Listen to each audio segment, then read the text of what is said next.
match me.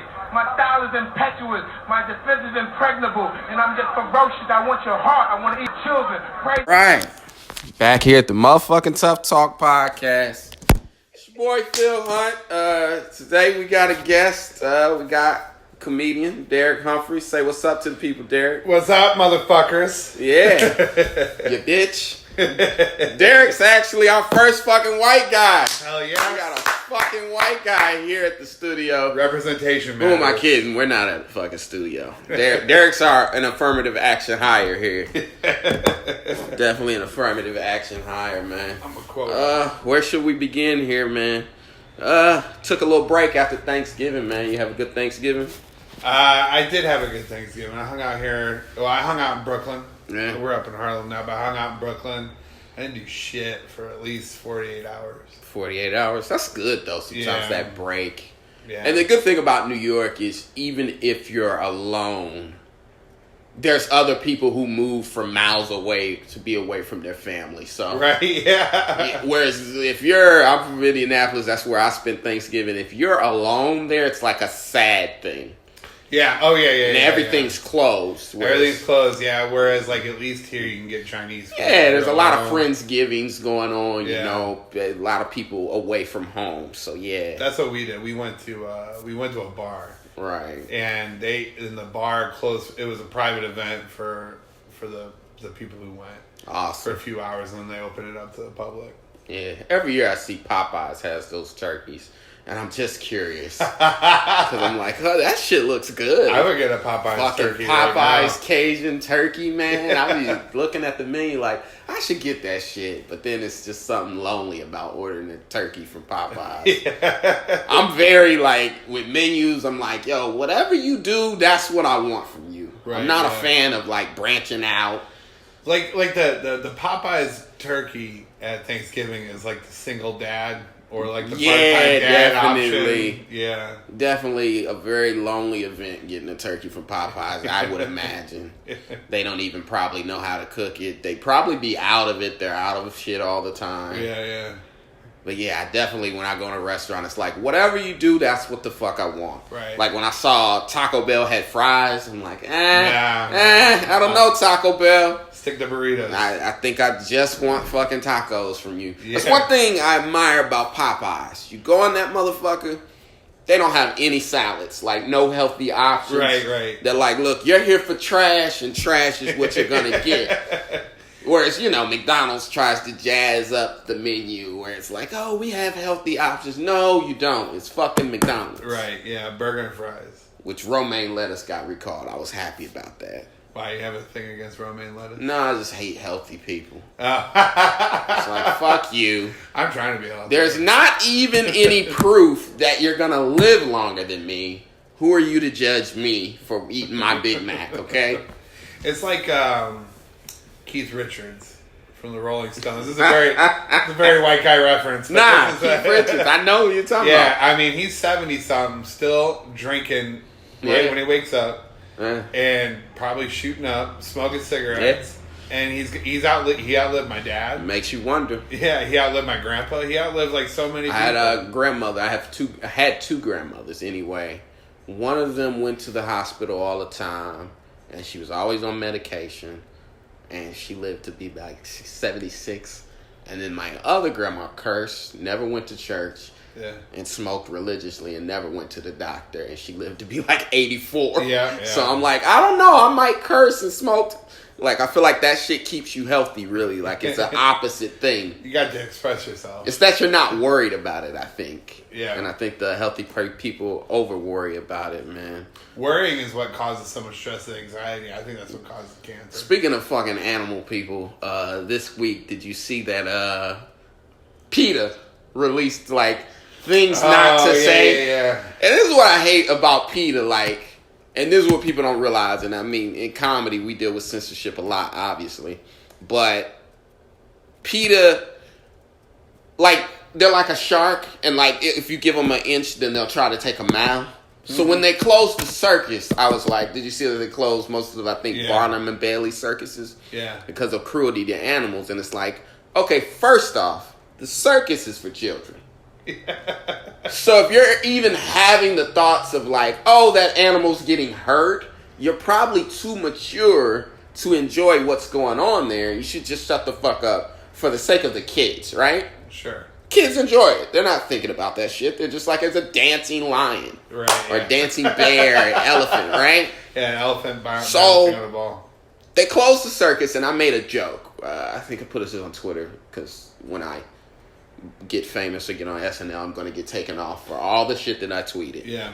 But I made a joke then that, like, okay, they've closed the circus. Now, what are they going to take next? And I was like, animal crackers. Why should they have to work as crackers? Yeah. It's like, yeah, that's the next thing. It's teaching you to disregard animals. Do you know what literally the next thing was? The Nabisco crackers, the animal crackers. Yeah. Remember how they were on the box in cages? Oh, yeah, they took the cage off. And they took the cage off. And I'm like, see? They're just working on back. Yeah. And then this week, Peter released, if you guys didn't hear, Peter released, what was the statement?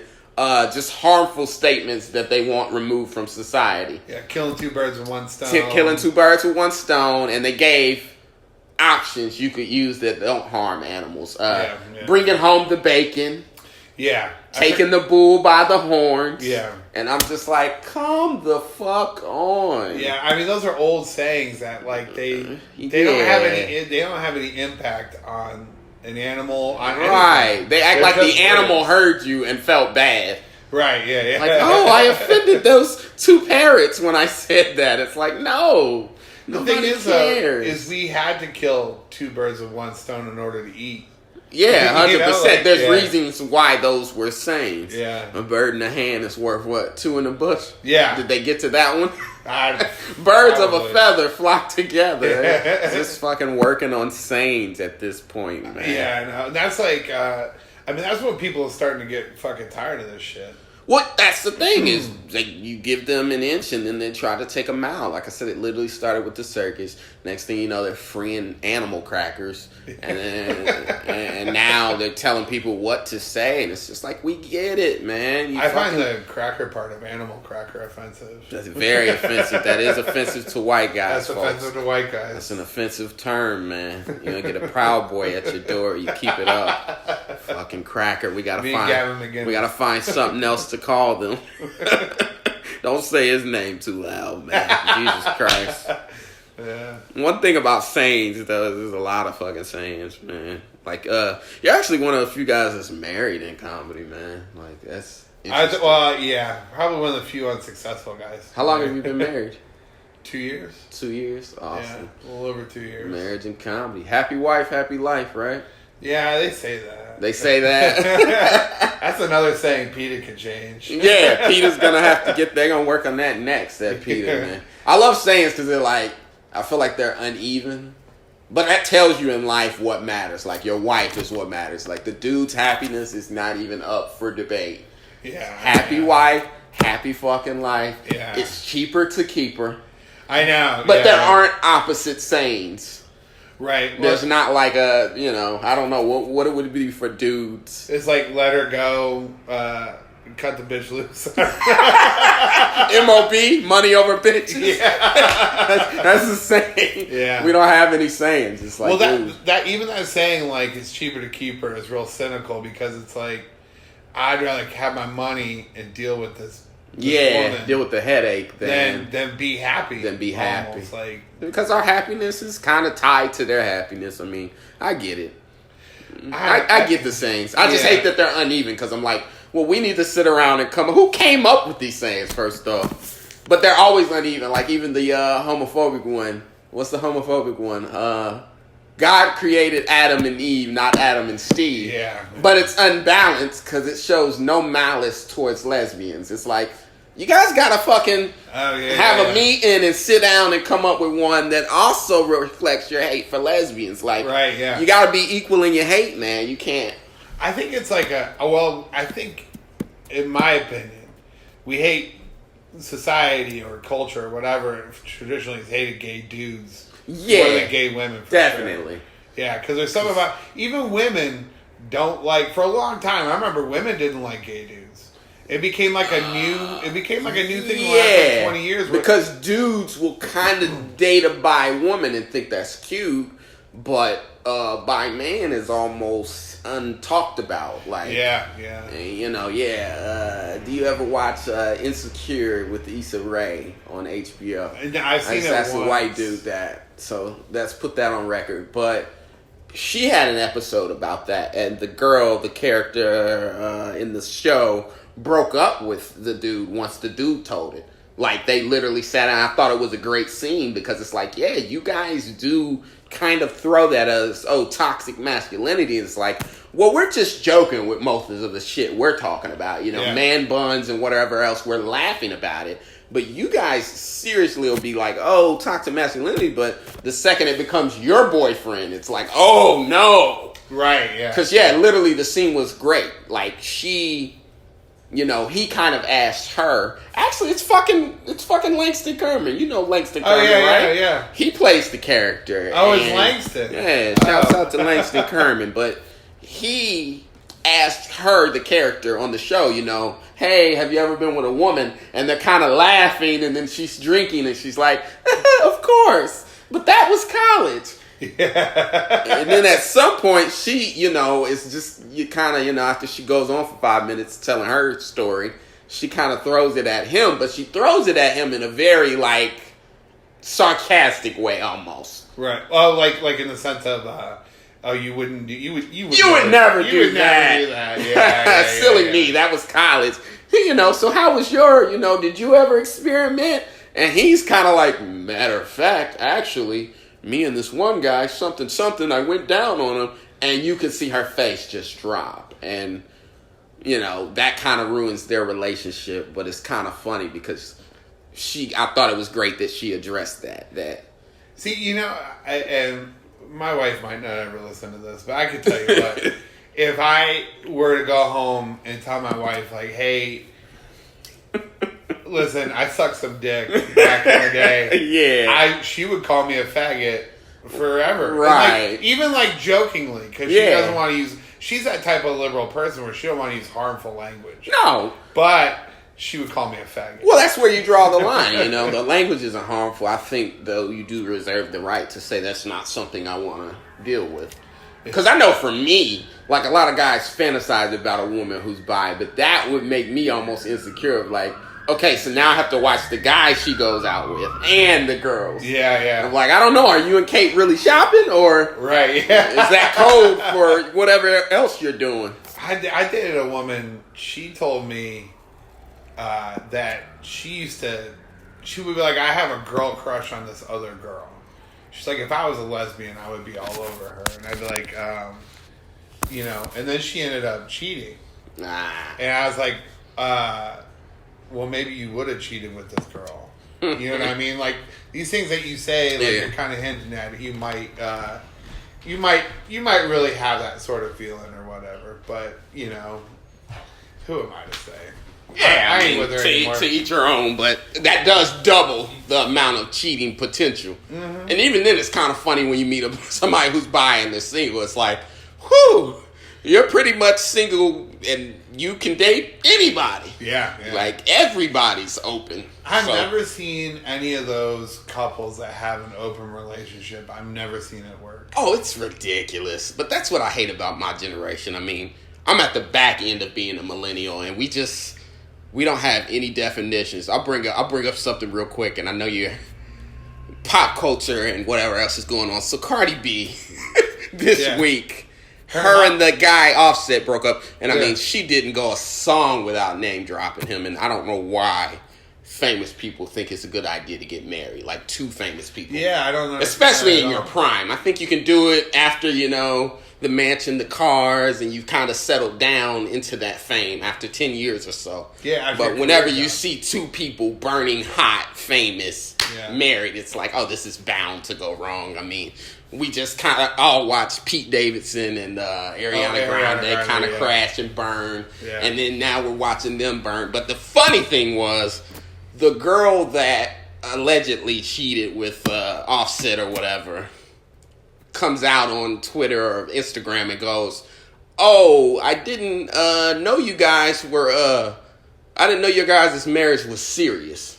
It is called marriage. And everyone laughed because it's just like, what? Is there another type of marriage? Right. And it's like, what? Yeah, me and my wife have a pretty serious marriage. But that's why I hate, like I said, being a millennial is just like, people don't, my biggest issue with this generation is we don't know where to place what, right?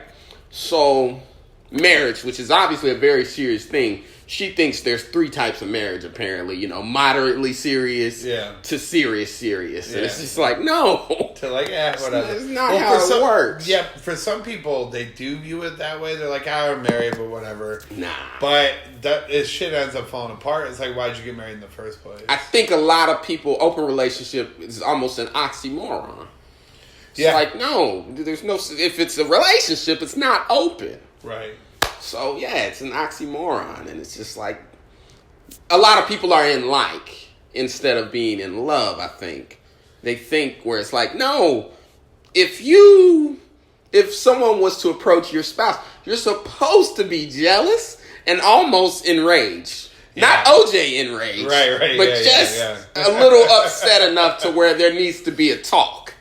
I wish I liked my wife. Well, yeah, that's exactly what it is. I love my wife, which is actually worse because I can't. If I just liked her, I could be like, you know what, you go do you. Yeah, I like you. 100%. I want you to be happy. But now that we're married and I love you, I'm like, you have to. We have to be accountable to each other. Right. It's not something we can just like shirk off. You know? And there you go, accountability. And like I said, my biggest issue with this generation is they don't know where to place what. So like, okay, how could I explain this to you?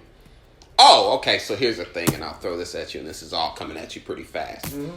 This whole like booty eating thing. Ugh. Right? Yeah. And I feel the same way. Disgusting. Yeah. I don't know where that came from. I might kiss a cheek or two. Yeah. And it's like, do you think our parents didn't do that? Like, yes, they probably did. They got bored. My parents were married for 25 years. I'm sure one night Papa came home drunk and licked some ass. Right? Here's the thing. He didn't tell anybody about it. Right, he didn't put it out there. So with some of these comedians that are on stage, I won't name any names, but they're literally yelling, I eat ass. Yeah. And it's like, everyone in here probably has, but you're too dumb to understand that that's not something you should be proud of. Right. And even if you are proud, you shouldn't be telling strangers. Yeah. I don't, well, for me, I think it's disgusting. I don't even do it by accident. Nothing like that. They cut Obamacare, and I'm like, you guys are still doing this? They're cutting back healthcare every day, and people are eating ass. Chris Rock talked about it 20 years ago. Oh, well, tossing salad. Yeah. Which is a great bit. Which is a great bit, Jesus. But that's the first I really heard about anybody doing something like that. And but they were in prison.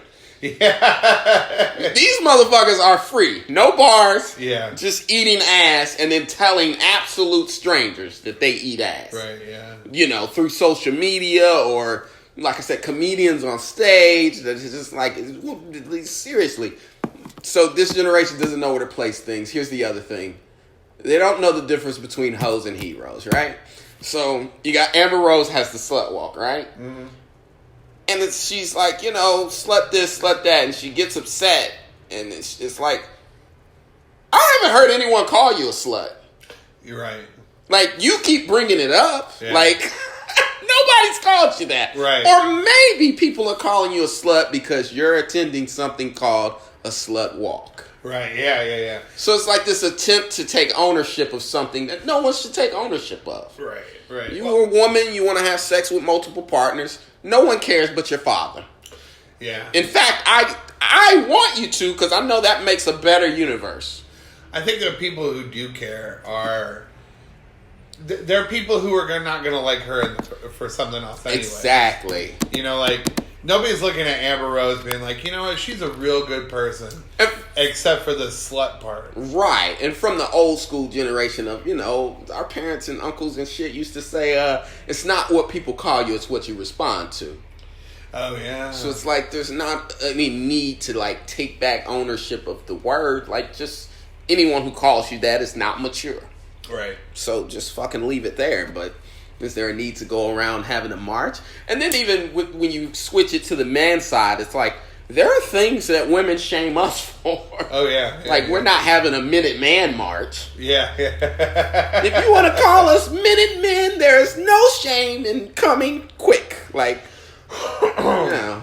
Yeah, I mean, they want to shame us if we ever suck dick. Little dick, broke. Yeah. Whatever, you know. Yeah, have a career in comedy. Like, the whole thing they want to shame us for. I love that you put having a career in comedy the same as that. I don't know, man. Did you catch the Eminem freestyle? No, I saw people talking about my you lived in Detroit for a little bit, didn't you? I was born there, yeah. You were born in Detroit and you missed the Eminem freestyle. I know. I think we got to take your bridge card away for that, right?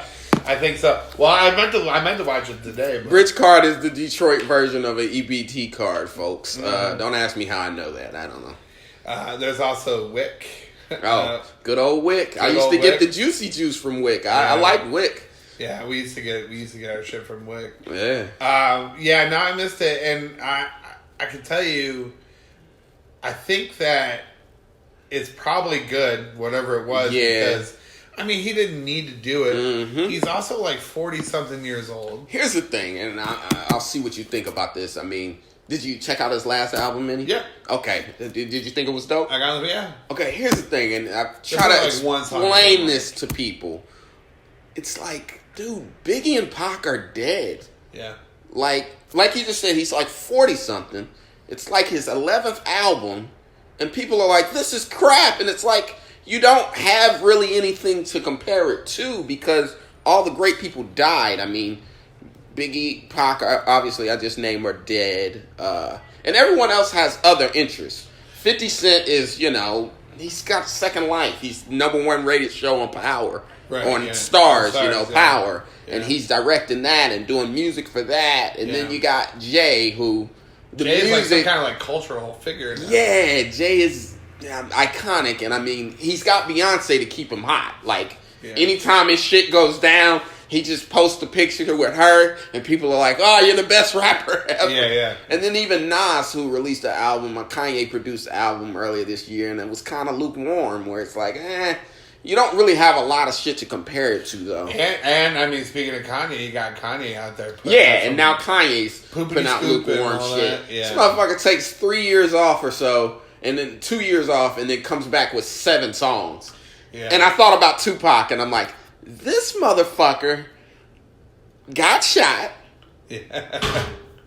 then went to prison, and released a double disc. Fucking 28 songs. Yep. Made 10 movies and 3 school plays all in the same year. Yeah. And this motherfucker Kanye is like, oh, I'm depressed. Yeah. Motherfucker, you got a studio in your kitchen. Right. Like, what do you mean? Got a studio where the older rappers just outworked. I mean, Tupac's work ethic was insane. But like I said, I don't think people really know where to place him. The only thing I could ever compare it to is Michael Jordan when he came back with the Wizards. Oh, yeah. Because people were like, he sucked. But when you talk about it 10 years later, it's like, he played fucking all 82 games. Yeah. He also averaged like 20-something points. I remember watching an interview of him coming back and just the way that smart people think. The interviewer goes, so you still think you can score 20? And he goes, you mean 5 points a quarter? Yeah.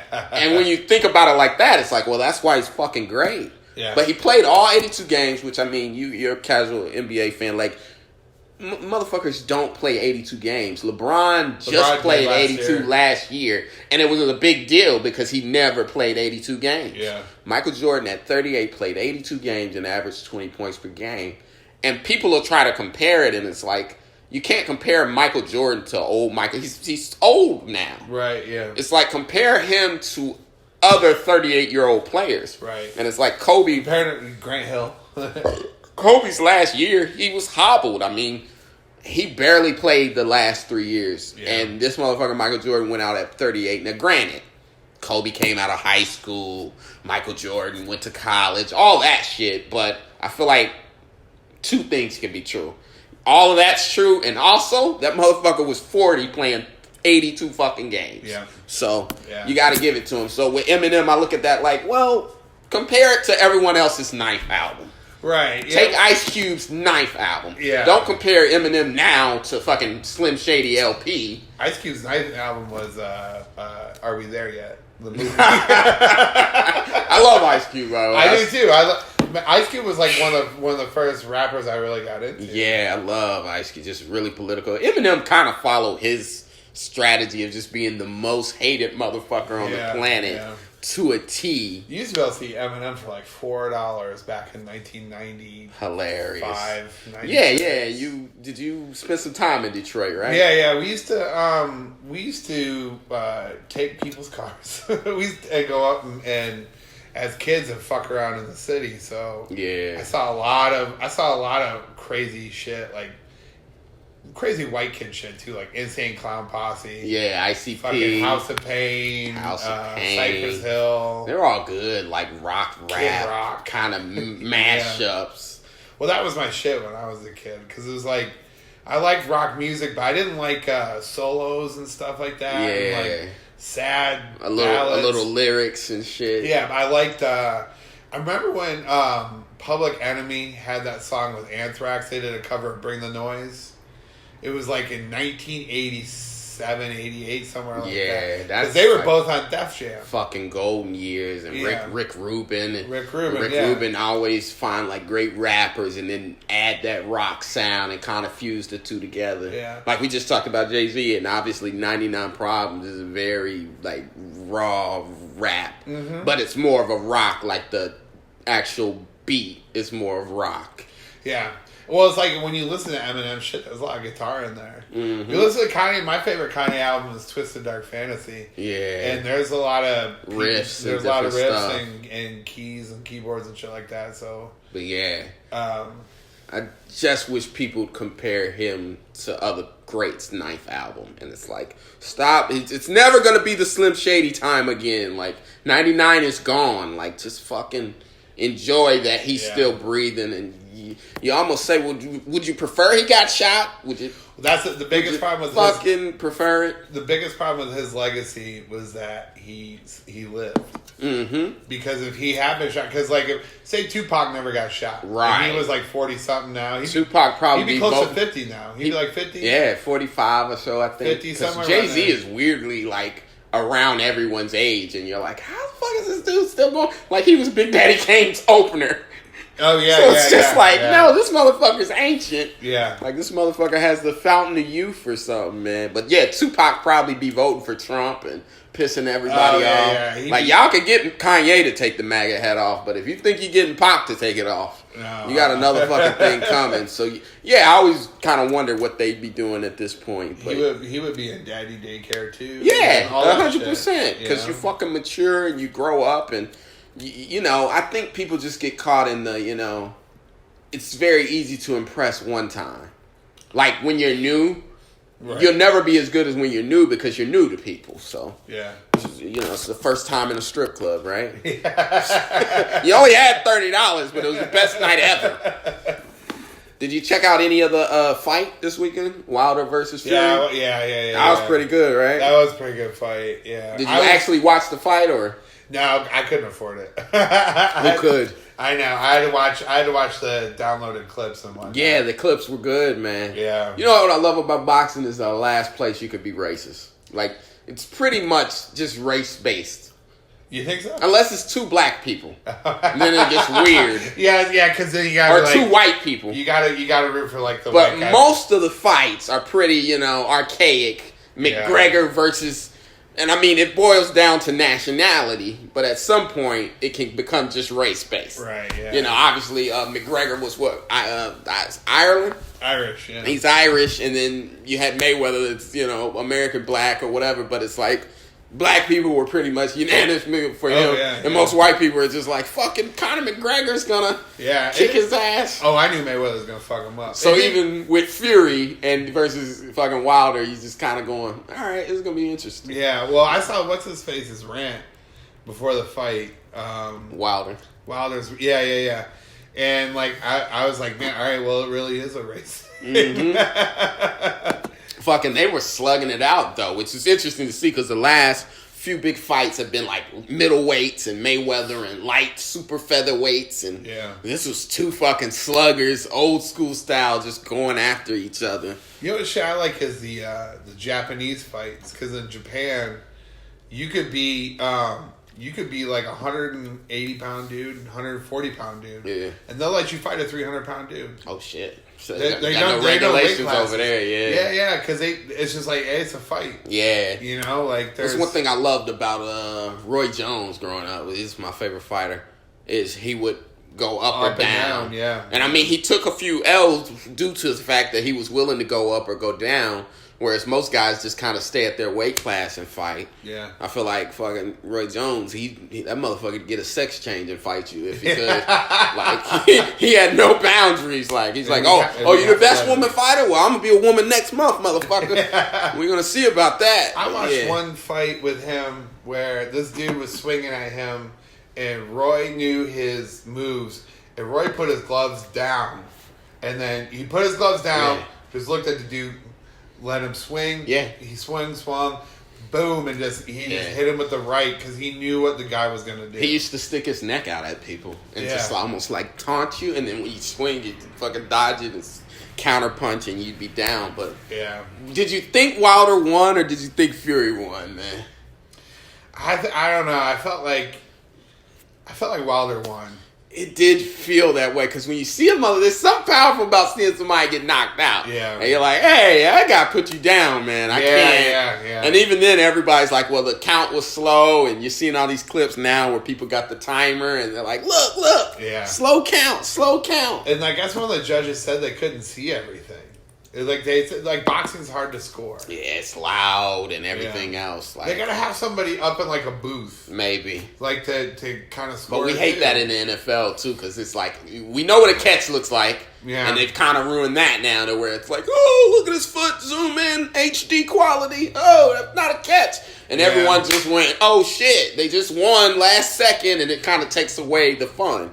So, yeah, I don't know. Sometimes you can over-review shit. But I definitely, from seeing the highlights, now granted, the highlights are highlights. Right. So you don't see, but he, I guess, scored the same amount of punches. But the knockdown always looks good. I know. It's hard to argue with them.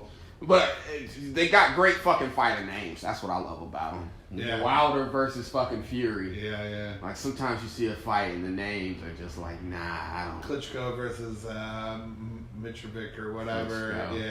Yeah, that motherfucker's pretty much real life Ivan Drago. Yeah. Klitschko is just a great Russian. I did. Did you check it out? I'm going to see it this weekend. Yeah, it's a good week for boxing, man. Yeah. Fucking Creed's out there knocking people out. I'm going to make my wife go. She refuses to believe it. We saw Creed on Thanksgiving 2 years ago, and she loved it. Yeah. She tries acting like she didn't. She loved it. Yeah, I'm like, we're gonna. Oh, it's just something inspiring about a boxing movie, you know. Yeah. Boxing movies, you just feel like, I know, right? I know. And I'm like, I know you want to look at Michael B. Jordan shirtless. Yeah, it was gratuitous shots of his abs. I went to see it, obviously, with a girl, and I just told her, like, yeah, I'm sure you slept good tonight. Yeah. All those gratuitous shots of his abs.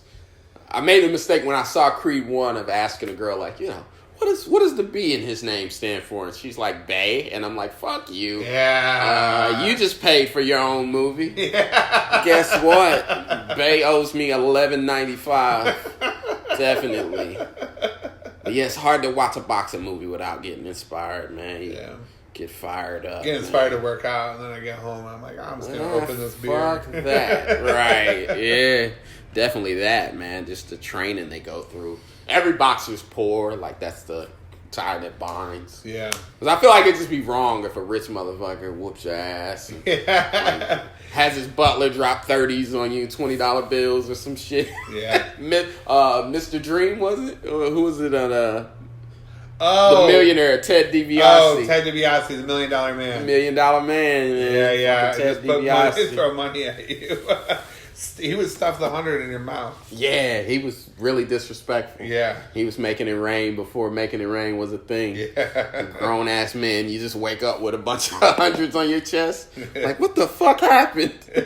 Well, whatever happened, I got an extra $1,000 now. I know. In addition to my spot pay for wrestling. Fucking $1 Million Man. Those were good wrestling days. Yeah, those were the best. The good I tried names. watching it recently. Yeah. And I can't get into WWE right now. Yeah. The women ones are good, but I like think it's one of those things where once your innocence leaves you, you can't tap back into it.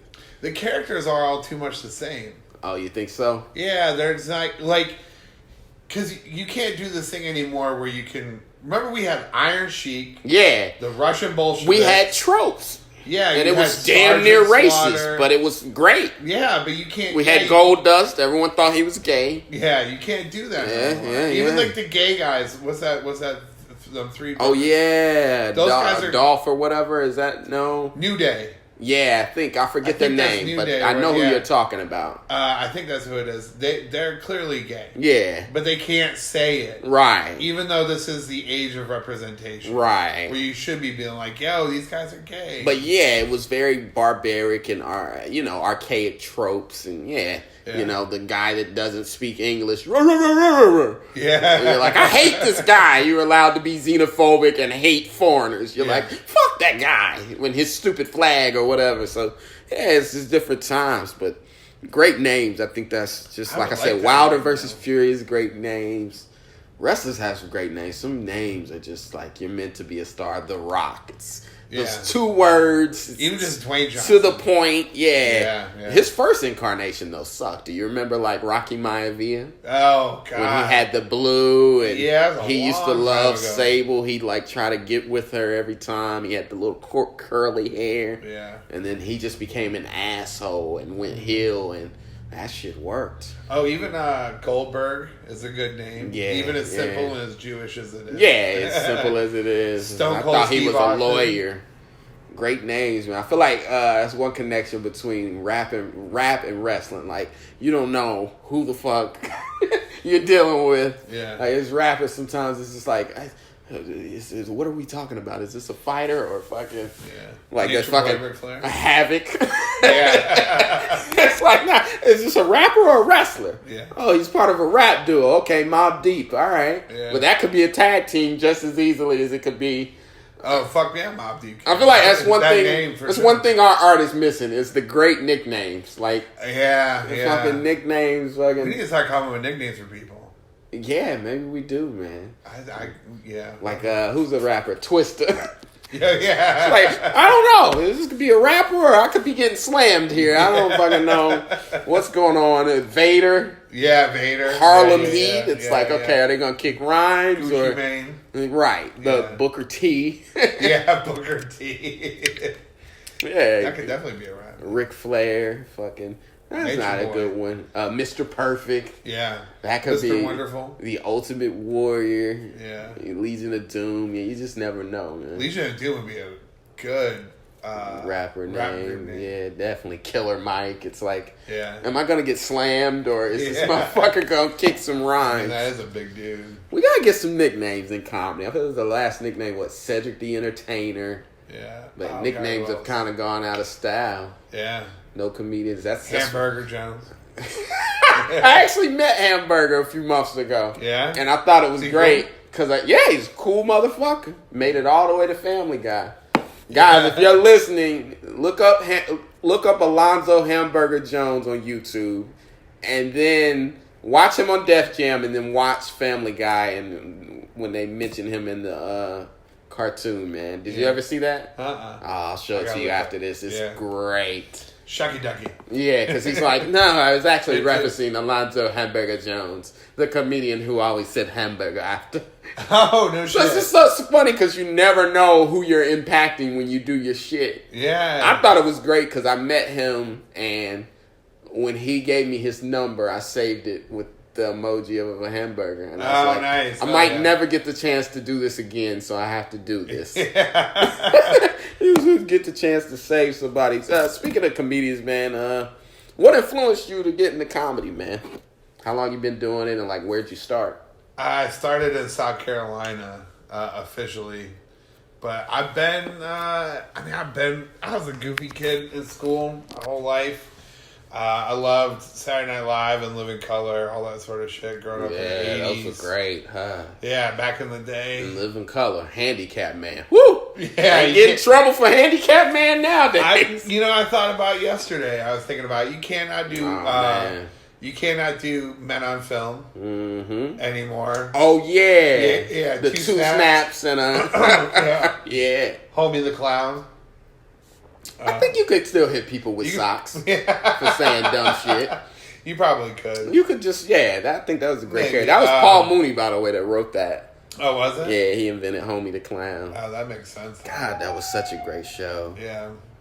But that sort of shit, I used to do all that sort of stuff, and then... Remember Jim Carrey on the umbilical cord? That character? Yeah. And Fire Marshal Bill that Jim Carrey did. Yeah. Of course, he was James Carrey then, but, Rosie Perez was the dancer. She was a fly Rosie girl. Perez. Jennifer Lopez. Jennifer Lopez, that's right. Yeah. Wrong Puerto Rican. Rosie Perez. Rosie Perez is great, though. Oh, yeah, she was something else, though. That accent. Yeah. She's hot. Yeah, White Man Can't Jump. That was my first introduction. Love Rosie Perez. Billy, you so stupid. Yeah. I didn't see Do the Right Thing until, recently. That was her I didn't thing. see that, but I definitely saw White Men Can't Jump. Yeah. Oh, yeah. So, but then I didn't start until I started when I was older. I started when I was 28. I'm an old man. Can you not say 28 like it's 60? Yeah. I started when I was older, I was at the nursing home and they had a talent night. The thing that keeps me going, I had a talent night in the Navy. The thing that keeps me going, I think about this from time to time, is I started at 28 after I got out of the Navy, which is the same thing that Ron White did. And so I love Ron White, so I'm like, all right, as long as I have that example in the back of my mind. I think the military is a great place for that. Mm-hmm. Being that you meet people from all different walks of life. Yeah. From all over, different races. If you're funny in boot camp, you can probably go to any comedy club and be pretty good. I mean, once you get your bearings. Yeah. Once you know which way is up on stage. And even myself, a military child, so moving around a lot, I went to 10 different schools, so it's like I was always auditioning when I think about it now. Right. I had to I didn't have a good traditional upbringing. Yeah. So that helps. You're right. I had to figure out ways to either defend myself because I was a fat kid who would get made fun of, or I would have to learn to make people laugh so they would kind of like me. Yeah, it's a defense mechanism. Right, yeah. So I developed that as an early skill. And I never knew that you could do this for a living. I still don't think you can. Yeah. But I never knew that you could do this for a living, so it took me a long time to figure out how to put that together. Yeah, because everybody, and I mean, you're a little older than me even, traditionally our parents are just like, do something that makes money. There's I think just now where those liberal arts people are starting to graduate and there's, toxic masculinity and safe spaces and all that shit. But now people are like, be happy. But it's like, hard to be happy when you're hungry. Right, yeah. Woo, it's hard to be happy when you're hungry. So, Or if you're sleeping on the street. Parents kind of were like, hey, when you fucking turn 19, you can get the fuck out of my house. Go to the military, go to college, or just go across town and get a job. Yeah, I got kicked out at 18 because I was just living already. I was just fucking off, and my mom was like, "You can do that somewhere else." Yeah, you can be an adult, but not in my house. That kind of old school mentality, which I think is better in a certain ways, because you're gonna sink or swim, as an adult. That's the way her parents treated her, so that's the way I got treated. It worked out for her. It's going okay for me. It's like pushing a bird out the nest, and it's like you're either gonna fly or you're gonna. I told you about my cousin, obviously, that's going to prison, and I think about him sometimes, and it's like, if you want to kill people, there's a place for that. Yeah. It's okay. Yeah. There's a place for that, where it's legal and everything. So you started. After being in the Navy, how long were you in the Navy? 5 years. 5 years, okay. That's a good amount of time. It was plenty. Yeah. Men 4 in of it was uniform. voluntary. Men in uniform, Fleet Week, right? Yeah, we never did Fleet Week up here. We did it in Boston, though. Okay. We did it in Boston the first 4th of July after 9/11. Show you some love. Oh, after 9/11? Yeah, Woo. in Boston. A lot of beads, right? Oh, yeah. Throwing those beads. Oh, man. Getting much. those rewards. Oh, yeah. I mean, I didn't pay for a beer. Yeah, 100%. Why should you have to pay for a beer? Yeah. So you served during 9/11. That was like serious time, right? Yeah. I actually joined in 2000. I got a bit about it because I tell people, like in New York, people don't give a fuck if you're a veteran. Right. You know, they care more if you have goofy liberal an Etsy shop or if you're a feminist or weird, whatever. Yeah. So, but I if I'm on the road and I mention I'm a veteran and people clap, I'm like, no, I'm not a hero because I joined when Clinton was president. Yeah. In the downtime, it was chill. Yeah. And then I was in boot camp when Bush took over, and then I was on my ship when 9/11 happened. Oh shit! Yeah. Well, so what was that like? It was fucking crazy. I mean, it's a whole thing. We responded to it. We were in Virginia. We ended up off the coast of New York. We had to shoot. The whole thing was if you had an airplane that was in the sky, you had to shoot it out. Oh shit! Yeah, so we're off the coast of New York, Jersey area. Yeah, and we were just monitoring the airspace. Because they grounded all flights all over the world. So unique thing about what was it? Pearl Harbor that I don't think will ever happen again.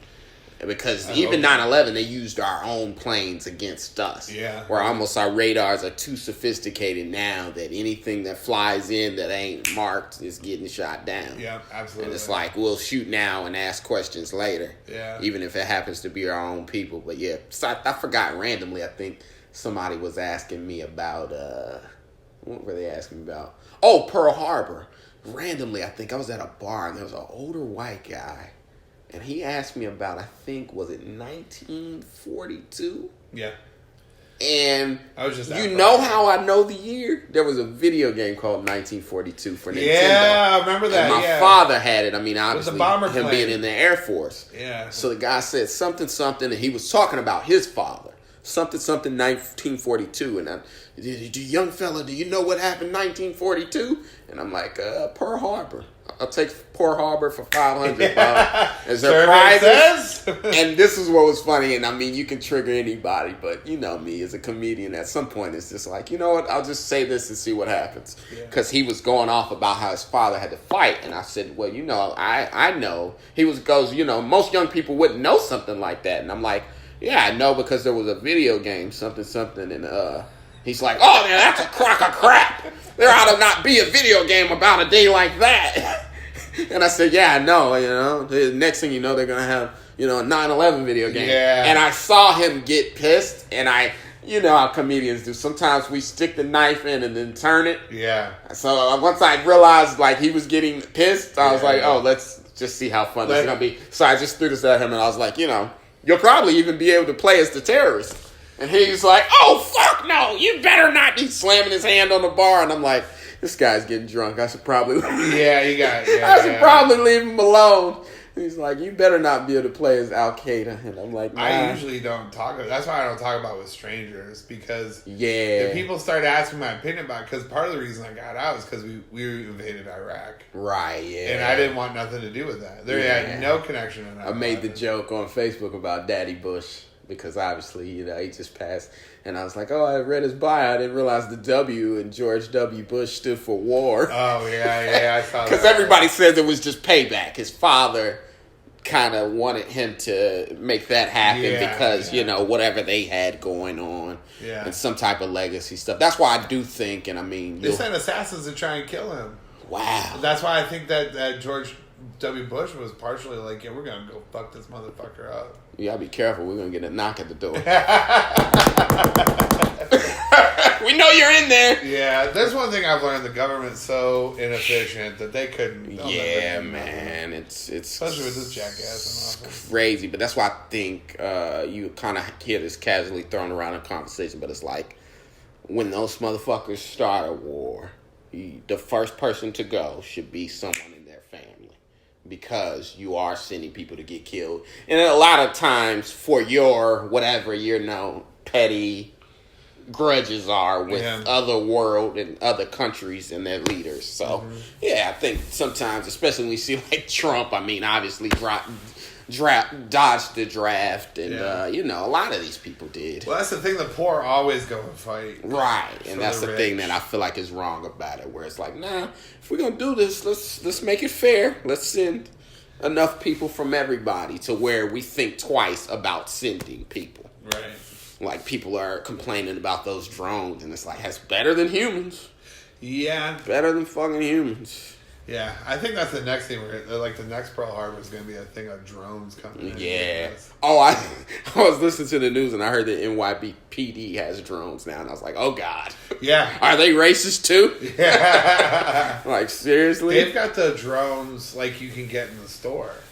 They got those kind of drones. Yeah. I was laughing. I saw one 2 years ago that it brought over drugs, and I was just like, the idea of like a drone being in prison. Like, he's getting stronger, lifting weights and everything.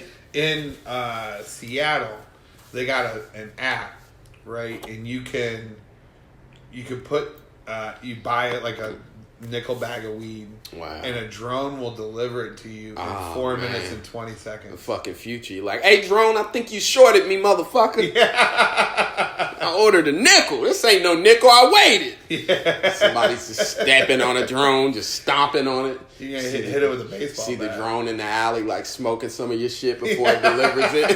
At least y'all gotta hang out with the drone. What? At least y'all gotta hang out with the drone. Yeah, at least you don't. Right. Have to look at his fish tank or whatever. But, what the fuck was I asking you? Oh, we were talking about comedy and how you got into it. So, like, who would you say, like, 2 or 3 of your favorite stand-up comedians, like, your influences? Patrice. Even though is dope. Even though, like, I don't think my style or anything is like him at all, but just like the level of honesty and like no subject was untouchable, you know, and just him being able to say shit just off the top of his head, it was just so funny, you know. Yeah, it wasn't even like traditional jokes. Very off the cuff, and like I said, by Elephant in the Room, he was almost doing stand up backwards. Yeah, where he would almost tell you the punchline and then by the end give you the reason why he said that. And it's like, oh shit. Yeah. I like this HBO special. That shit is hilarious to me. Yeah, Elephant in the Room is like my favorite fucking thing ever. Just like him just going, what is it? Like STDs and sexual awareness is a woman's responsibility. Oh, 100%. Yeah.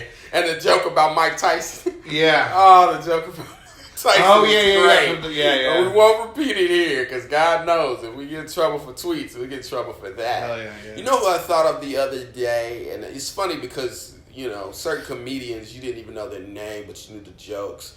And when Comedy Central played nothing but stand-up comedy, Mitch Hedberg, man. Mitch Hedberg is great. He was a big influence. I would say he's another one. I'll tell you the joke that I was thinking about. I'm in a something like a relationship now with this girl, and the joke I was thinking about was his joke about the girlfriend, where he said, you know, I don't have a girlfriend, but I do know a girl who'd be mad if she heard me say that. Yeah. And I'm like, God damn, that's smart. It just applies to real life, and that's how I feel about her at this point. Like, yeah, she's not my girlfriend, but she'd probably be mad if she heard me say that I don't have a girlfriend. Yeah, she'd be hot. And I think there's a lot of, like, you know, gray area situations with people that applies to. But yeah, Mitch definitely left too soon, man. He was great, absurdist. Mitch. When you think about alt comedy and you think about, like, he's kind of the godfather. Yeah, oh yeah. Of that style. But he was such a pothead, and that was like his whole thing. Heroin head too, but yeah, unfortunately, yeah. That age is good. I would say probably Chappelle would run out my top 30. Oh yeah, Chappelle's great, obviously. Yeah. I love his last few specials. He's just unattached to everything. Like, even if you got mad, it's like, what sponsor would you pull? Oh, yeah. And he says it. I don't have any sponsors, so when you're mad about the shit I say, hey, you're just mad about it. Yeah, I love the joke about the trans people and the, you know, black dudes. It's hardcore black dudes in Brooklyn wearing high heels. Yeah. There's I saw him live a few years ago on Oddball Festival, and he Yeah. was just talking about. He had a whole story about stovetop stuffing. Wow. That was just the funniest fucking shit ever. Chappelle is great. There's I don't know if you know, on YouTube, there's a clip of him at the comic strip here in the city. I think from like 2007 or so. And it's like an hour, 2 hours long of just raw, uncut him. And it's just great. It was from when him and Dane Cook were going back and forth. Do you remember? Oh, about who's gonna have the longest stand-up set. Yeah. And I mean, you know, they were buying people pancakes and shit to stick around. Yeah. And obviously you had to do it on the coast because nobody's going to watch a 7-hour comedy show in Ohio or Indiana, you know. No, hell no. But that was a great period of comedy. Just him and Dane Cook going back and forth for the record. Yeah, I'm pretty sure he won that. So you started in South Carolina. How long you been in New York, man? 6 years. 6 years. So we've been in New York about the same amount of time. Yeah. Here's what's crazy. Like, what did we meet? Like a year ago? Yeah. Insane. Right, I know. The scene is so big, you cannot see someone and think they quit. Right. Yeah. Like if we didn't have Facebook and all this shit, you're like, whatever happened to that one guy? Yeah. And it's like, no, motherfucker, I've been working. Yeah, I know. I just haven't seen you. So. Right. It's weird. And I'll meet somebody and I'll talk to them and we'll be like, oh, we have all these same friends in common. Yeah, that's my roommate. Yeah. One day we were talking and I'm like, so yeah, I'm going to do Derek Humphrey's show. And he's like, Derek? He's like, yeah. He goes, you know what he told me? He goes, I actually think we met at your show. I think he was talking about, was it Crime Scene? What was that over on 3rd Avenue? That wasn't mine.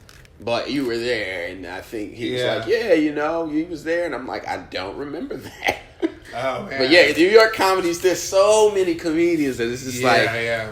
who knows, man? And then you'll see somebody like a bunch. Like I went like a year without running into Nico. Yeah. And then for like 3-4 months straight, I would just see him everywhere. Yeah, it's crazy. Yeah. Insane. Well, because there's so many places to do comedy, and there's so many places that they'll tell you this is the right place or that's the right place, and you end up all the way. And there's out some in fucking comedians Brooklyn. that don't leave Brooklyn. There's comedians that, you know, they only do the urban circuit. There's comedians that only do the alt circuit. There's comedians that only do mainstream Manhattan circuit. So, yeah, 100%, man. So what did you moved here 6 years ago? Hitting some mics pretty hard when you first got here, man. Oh, yeah. What were the mics? They were all hell gigs. So they were all bad. They were all the stand. I used to have a mic at like 5 every day. Okay, yeah, or somewhere around there, and Club then mics. I would always go out to Freddy's out in Brooklyn. Yeah, Freddy's is a good spot. Freddy's is a good I do spot. like that spot out in Brooklyn. It's Broadway like Comedy Club. Park Slope, right? Yeah. Broadway Comedy Club. The Broadway Comedy Club. Mics. Yeah. Woo! They had a space upstairs. I'm and they had one downstairs. not a big fan of club mics.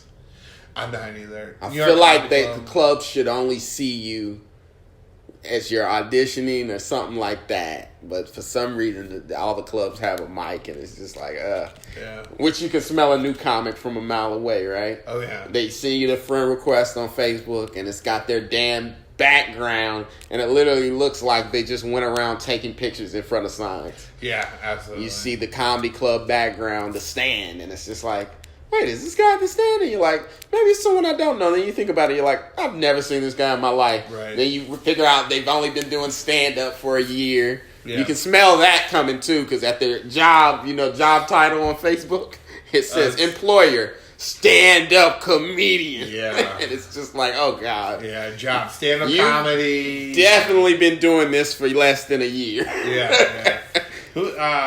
Grizzly Pear, like, I used to spend so many Fucking weekends. Grizzly Pear, right? Yeah, it was, and the thing is, too, that's kind of cool about it, like, some comics don't like to see other people move up and whatnot. Right. But I remember being we were just talking about Langston a minute ago. Yeah. I used to do mics with Langston out of Freddy's.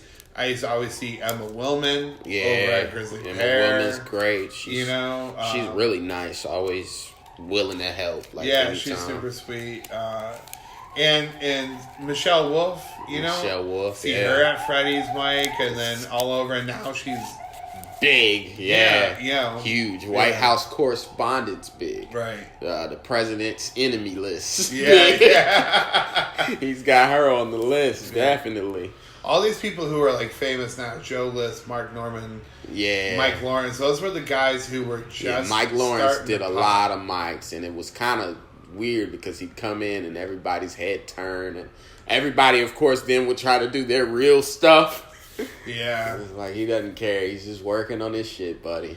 Well, I guess he used to be real mean to people, which is fine, whatever, but I never got that from him though. He's a nice motherfucker to me. I've heard it from a couple of people. But I felt like that was more of his persona, because even when he'd go up to do his set, he'd always kind of roast some people in the crowd. Yeah. And it kind of get everybody going, because it's just like, oh shit, Mike's here fucking. And I mean, you wouldn't see a lot of guys that had been on Comedy Central come do mics.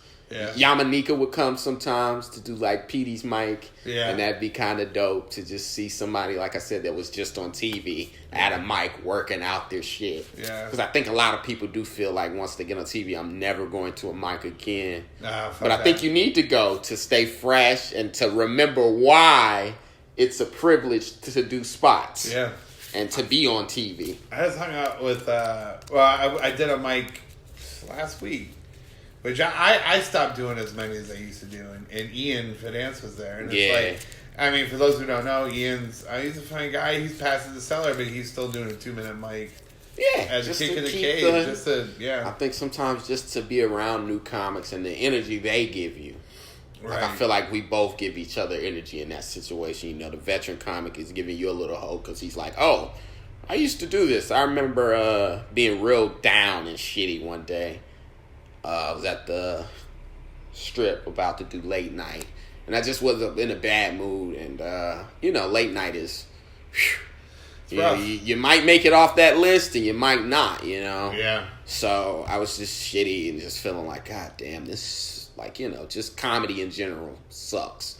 And it's like, New York beats you up. But anyway, Sam Morrell came in and he was laughing because he was just like, yeah, man, keep going. Keep going. I think he could see it in my face. And he's just like, keep going.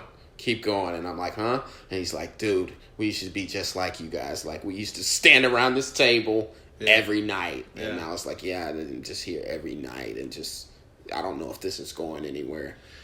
And he just read it on me. Like, my fucking forehead must have said, I'm about to quit. Yeah. And he's like, nah, bro, we used to be here every night, just like you guys are. Me, Norman, this guy, that guy. Yeah. Obviously, I was there, Nico, Anthony DeVito would be there, and like, we'd do late night, and Greg Stone, and just, like I said, just, it's a fucking, like, what's those matches called? It's a marathon match, man, where you just keep slamming people and just throwing people out the ring, and there's 80 contestants.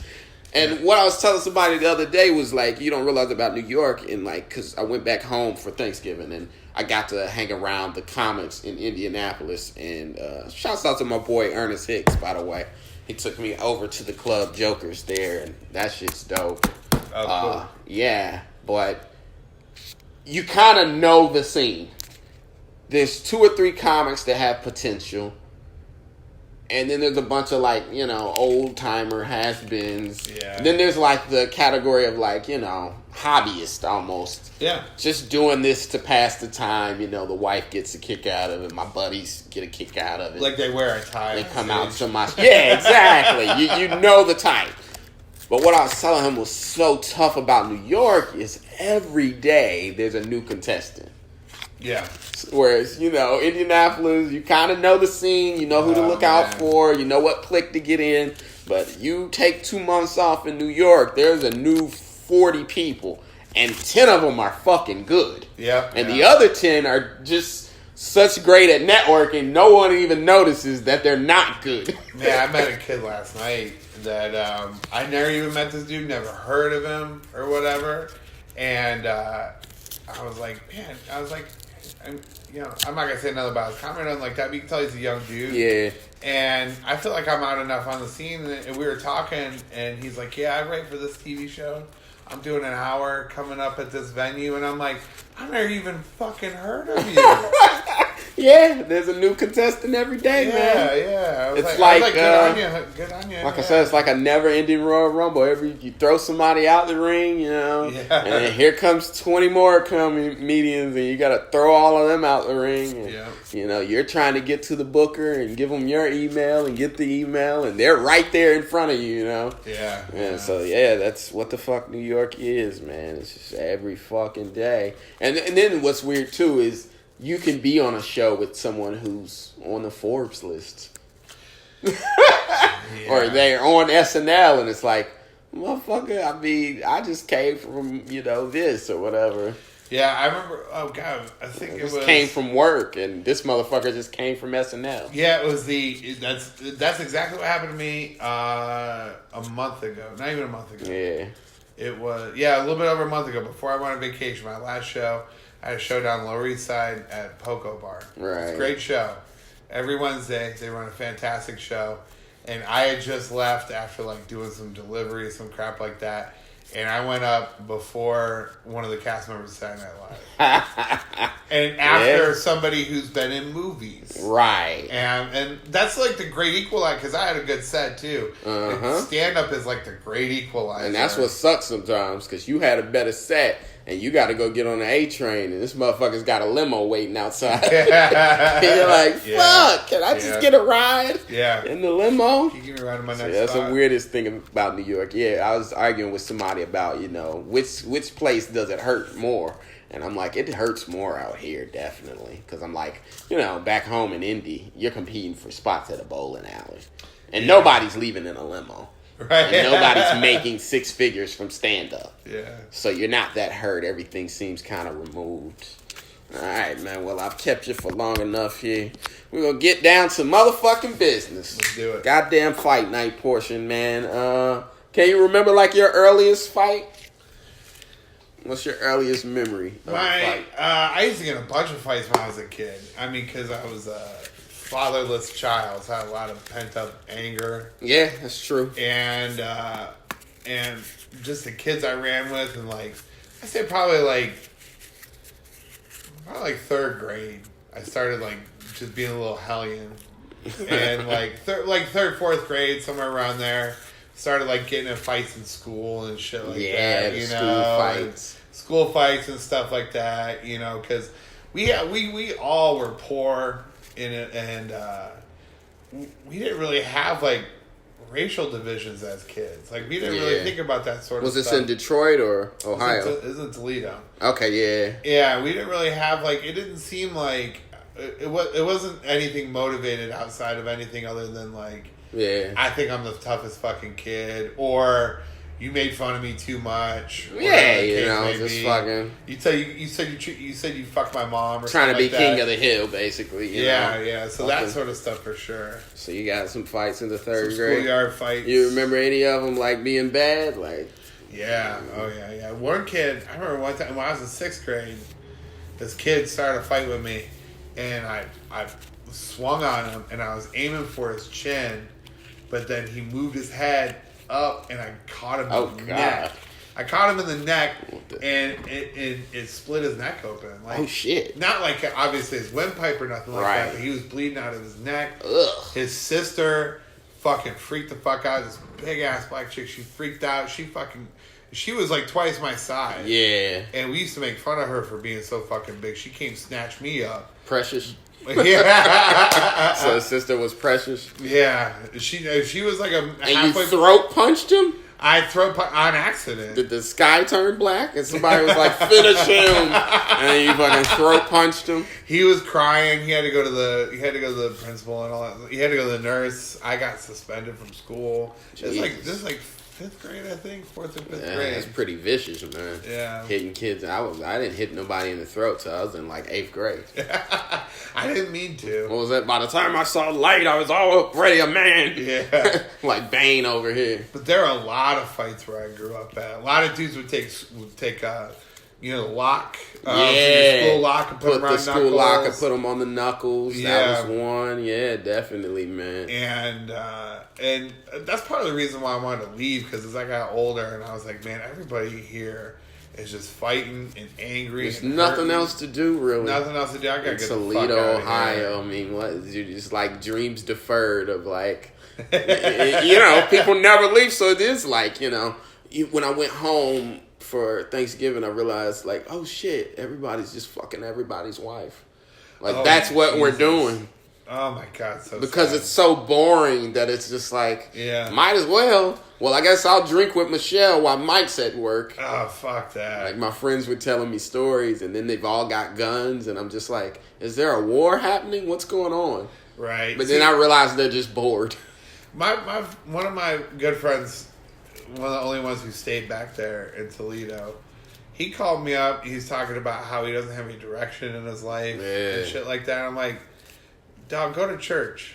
Like something. Yeah. At least it's a positive community. Right, yeah. As opposed to just meeting at a bar. It's not going to be, it's nothing but drugs coming. Yeah. These drugs or sex with some chick you probably should be having sex with. Yeah, or get start hunting or something. Something, yeah. Some type of hobby. But yeah, it's definitely nothing to do. So a lot more barroom brawls and shit in the Midwest, man. A lot more shootouts than people think.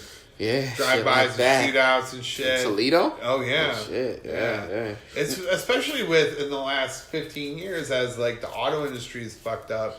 Oh yeah. So much more poverty. People forget that about I lived in Buffalo for 10 months, and it's like all of these used to be harbor cities where people were productive. Yeah. But now it's just a lot of poverty and fighting, drugs, and it's oxy, it's all heroin, it's alcohol, and all that shit. There's no jobs, no money, no real. And there is, education. If you're lucky, there's one factory left, and I mean, even they're shutting that down. There's only many jobs, even within that, and there's like a waiting list and shit.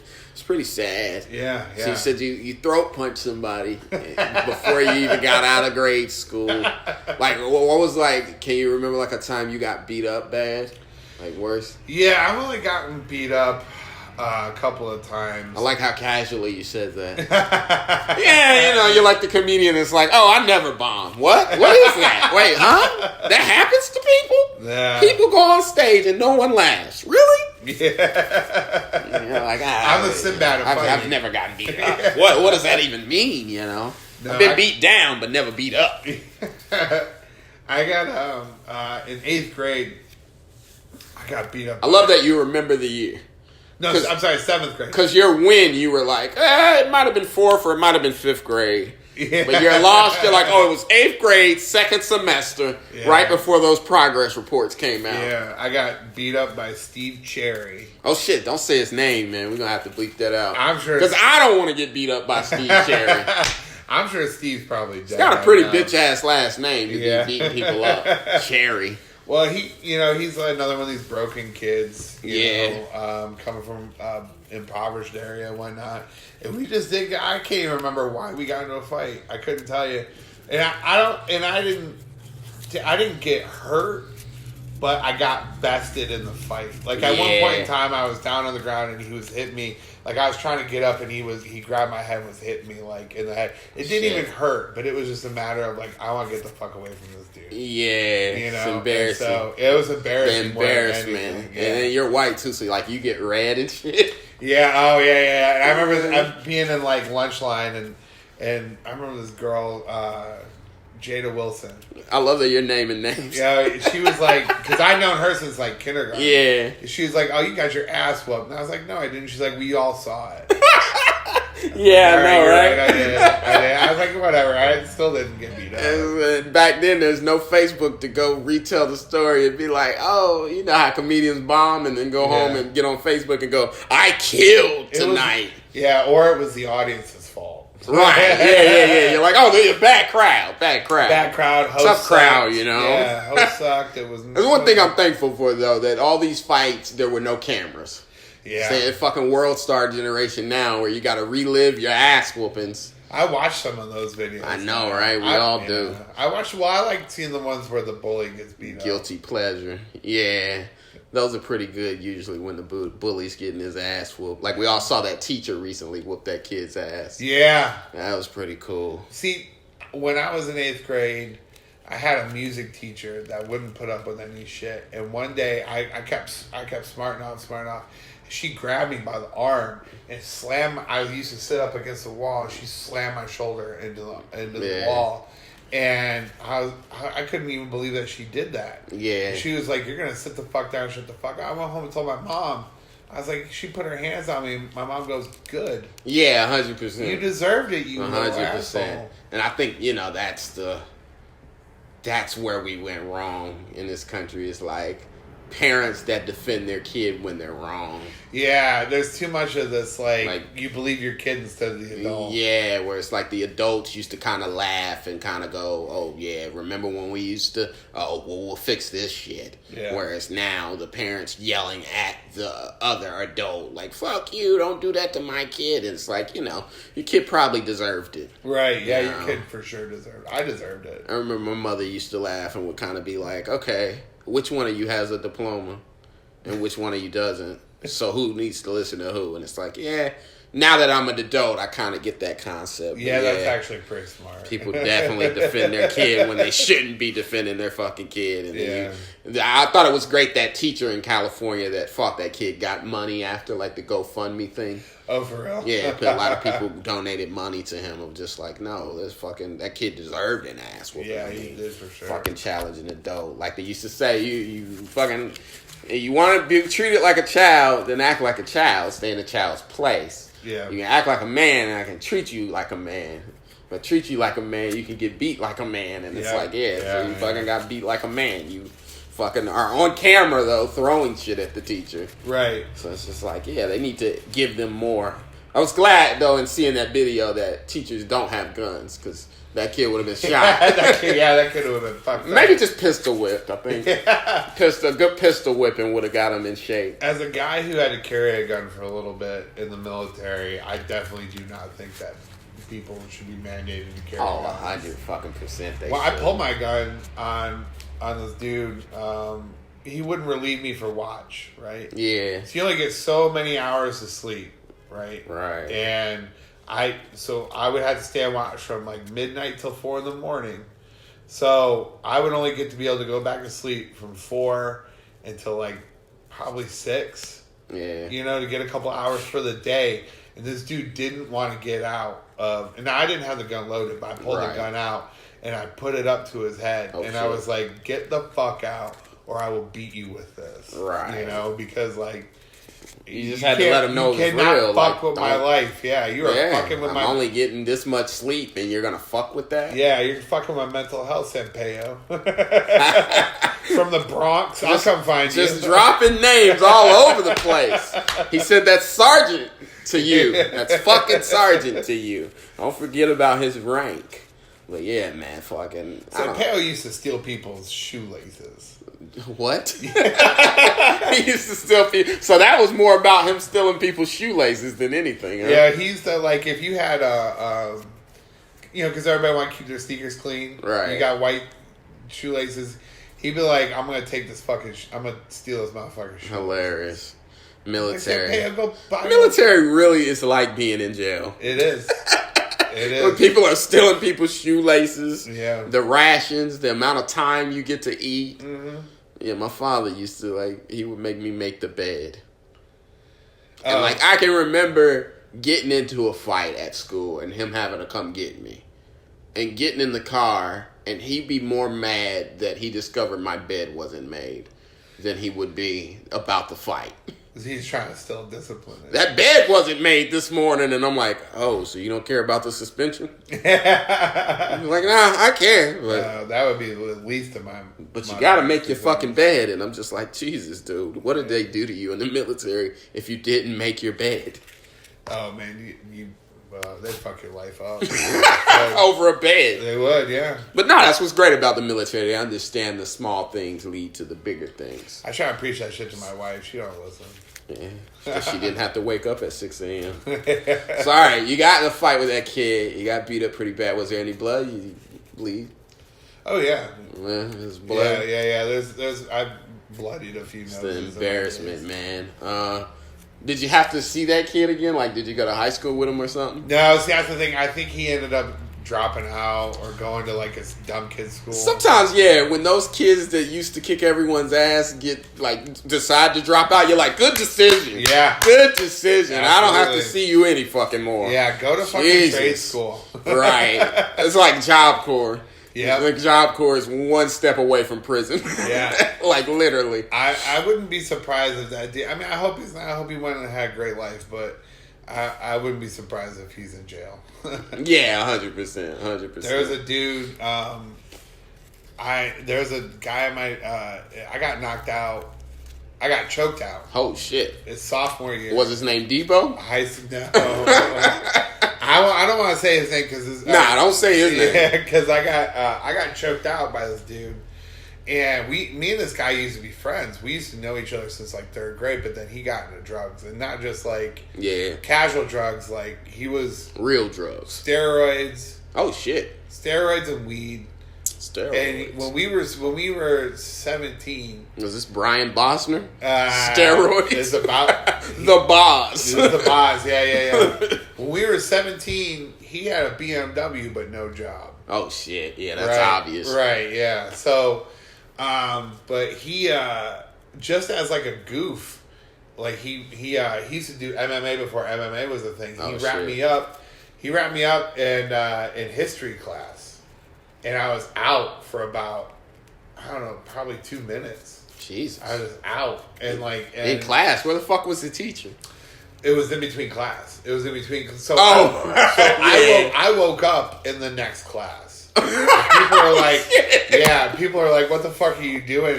And what are you doing in sixth period, motherfucker? Oh, you God. Here in fifth period. And nobody saw this? No. So you're just sitting in a chair, passed out. That teacher hated me, so she didn't care anyways. Oh, she probably paid him to do that. Yeah, I wouldn't be surprised. She wanted me out of her Jesus fucking class. Christ. Yeah. But that dude now is in jail for murder. Jesus. Yeah. So he started practicing with you in history class. Yeah. He's like, I wonder what'll happen if I just cut off his fucking air supply. He shot a dude in the head and then buried his body in the sewer behind the high school. Wow. Yeah. Interesting. Yeah, it's fucked up, man. What the fuck is wrong with him? Right. And these are, I mean... To bury him is like a whole nother level of like creepy, like sadistic shit. Well, they didn't. It was over a drug deal gone bad. They didn't want the cops to find the evidence or whatever. Right. Yeah. All that shit is, Yeah. That shit is cool while you're in school, and then afterwards, it just all goes south from there, man. He's eligible for parole. I follow up on it because I worry because you think he's gonna come after you. You shouldn't have survived that. What I did to you in history class. Yeah. Well, because I have a bunch of these kind of stories of these kids I grew up around, and one of my buddies from school I've known since like 7th, 8th grade. He's like, man, you gotta write a book because I'm a pretty okay writer. He's like, you gotta write a book about all the shit you see, man. And I started writing it down. I was like, man, if this ever goes to print. Yeah, this motherfucker is gonna get out of jail. Come find me, kill me. Yeah, 100%. For putting his fucking business out there. We were talking about Eminem earlier, right? Yeah. So the Slim Shady LP, which is his first album, he talked about a bully, D'Angelo Bailey, and I mean he's rapping it, and I think the bully sued him because he used his real name in the song. Oh, for real? Yeah. Oh, that wouldn't surprise me. He used his real name in the song, which is funny. I think it's Brain Damage is the song, and he drops D'Angelo Bailey, and the dude sued him and tried to get money from him, and he's like, no, you used to kick my ass. I'm not paying you. Right, yeah. I think he might have won, though. I mean, but in those days, M was getting sued by everybody. Yeah, he had lawyers on call like everybody. His mom. Yeah. It's still the best Eminem diss track. Yeah, I know. It gets his own fucking Can't beat your mom. Yeah. Mom's got you. That 9 months of labor alone, man. So, yeah, you got fucking choked out. Damn, man, that sucks.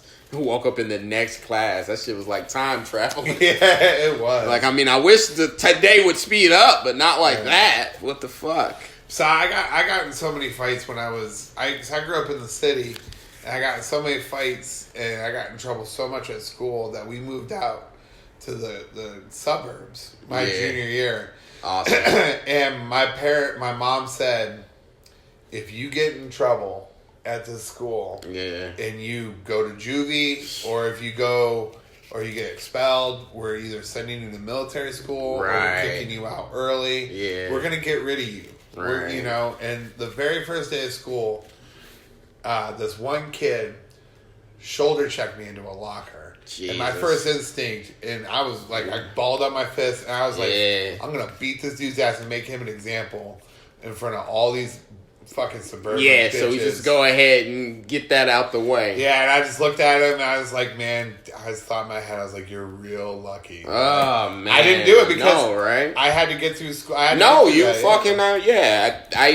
think in middle school, I got suspended 3 times, and I mean, within a semester. Which we used to do ISS, which is in-school suspension. Yeah, I did a lot of that. And they would, make you sit at that desk and write, and then you'd have to go to alternative school, but only spend a few days there. But you got to see, like, the real bad kids. I mean, the kids that didn't know their mom or their dad. Yeah. And they were, like, hardcore bad. So you're like, oh, shit, I don't want to go to school with these crazy motherfuckers. Right. Like, did that dude just draw a swastika? I remember a dude next to me just drew a swastika in South Georgia, and I'm like, who the fuck even knows how to do that? Right. And there was one dude, I think, that had like a colostomy bag, so he got shot or whatever, and it's like, oh, these are real bad motherfuckers. Like, so you'd be trying to get out of there. But I remember going back after the 3rd suspension, and they're like, another one, you're going to alt school, so, you're 14 and you have to figure out conflict resolution of like, how do I do this without just smacking the shit out of somebody? Right, yeah. So it was definitely... I've had to carry that lesson with me through life because there are some comedians, man. If they ever... I've heard them talk to other people and I just shoot them a look. I'm like... Yeah. I'm like, you ever talk to me that way, I'll smack you in the face. Me and do you know Francisco? Out of Rondo or whatever he used to work for? High Comedy Club back in the day. Yeah. We have a great story that I officially ended High Comedy Club, right? You remember Gerald Torregosa, right? No. Asian kid. But anyway, he was cool from Houston. Me and him were real cool. And the owner of High, I guess, used to just shit on people, you remember High Comedy Club, obviously. Yeah. Whew. A lot of long nights in that motherfucker, man. Yeah. But he was shitty, he didn't like paying comics, watered down liquor, whatever. But, good training. Anyway, Cisco was one of the guys that used to kind of book it, and he helped me a lot, early on, getting spots in there. Just getting me tough, basically. You need that shit in New York. But anyway, long story short, they'd move buildings every 6 months. So they'd been in like 4 different buildings. Finally, I think it closed, and the last show he was running was he owned a bar up in the Bronx.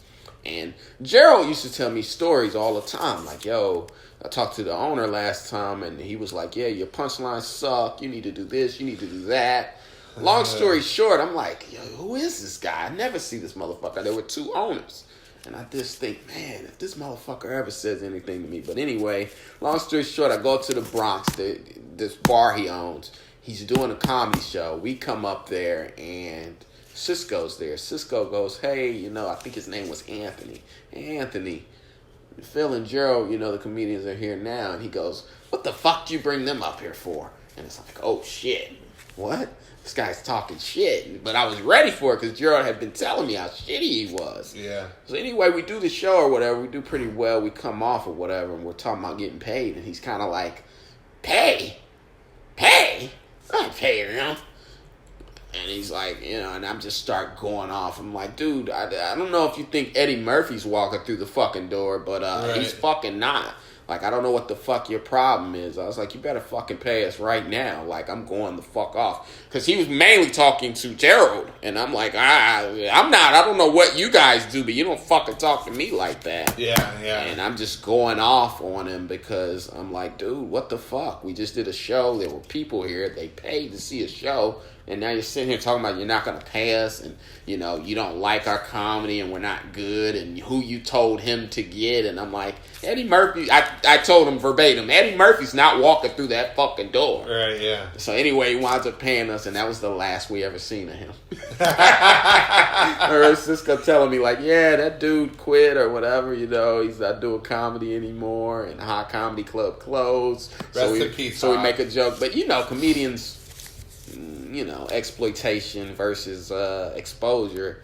A lot of times we're getting exploited, and we're too afraid to stand up for ourselves. Yeah, yeah. So yeah, there's been times where I've had to just let a motherfucker have it, but I just with other comics sometimes, like that we know people who are starting to get famous or whatever, or they've been famous for a little bit, and they let that go to their head, like they can just start talking. Oh, to people. that's one of my biggest issues with comedians is their treatment or how mad they get about something is based upon how they feel about your comedy or your status in comedy. Yeah. Rather than truly getting mad at whatever you did. Right, yeah. And I separate those comedians from other comedians to where I'm like, oh, if this person legitimately has a problem with the joke I told, let's talk about it. Versus, you know, those motherfuckers that are just feel like, oh, you're beneath me and you shouldn't be saying whatever you said. Yeah. And you can kind of tell the difference. And it's funny sometimes because you will see a bigger comedian say some shit that another comedian said. And it's like, well, they just both had the same opinion on Facebook, but let's go to the comments. And then you go to the comments and the bigger comedian shit, and you see great joke or hilarious. And then you go to the same one and you see the same people cussing that guy out. And you're like, oh, so it's about status too. It is. It's all about status. Oh, it's fucking ridiculous. Comedians are such bitches, but I could go on and on about that. And you can kind of tell who, you know, came up fighting because they kind of they pick their words a little more carefully. Oh, yeah, for sure. Which some of the girl comics make me laugh in the comments because you're just like, oh, God. Somebody has definitely never been punched in the face. This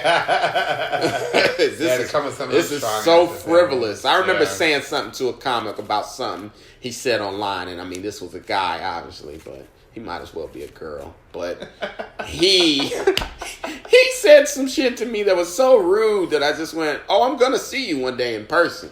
And when I said something to him in person, he goes, but that's the internet. And I'm like, huh? No. I was confused because I was like, maybe I am taking this too seriously. That is the internet. You're right, man. I'm not going to kick your ass. Yeah, that's why I stopped. I don't even comment on shit. Like, you learn. You live and you learn. Yeah. I used to talk to people, but it's like, oh, comedians are mostly delusional, narcissistic fucks. Yeah. So they don't even care that they're wrong or about the other side or whatever they're saying. Do you want to stay in New York forever? Do you want to stay in New York for a while? I think there's getting into New York and then figuring out how to get out. Yeah, for real. I want to go to Los Angeles, and my wife especially is like, why? She don't like LA, and I'm like, let me tell you, Los Angeles. Everybody in Los Angeles is fake, right? But they admit it. Yes. Here in New York, everybody's fake, but they want to act like they're not. God, do they act like it, dude? I just didn't get in March Madness, and I mean, I didn't even win it. I got runner-up, but there are people that literally, you know, you inboxed. You can see the date you inboxed them 2 years ago. Yeah. Hey, man, you know, just reaching out about the show you have. You know, last time I saw you at the bar, you said, you know, just to reach out to you and you'd get me up on your show. Yeah. No response. I get runner-up in March Madness, 2 years ago? And they inbox me now. Yeah. Hey, would you like to do my show? And I'm looking at the previous matches and I'm going, man, I ought to say fuck you.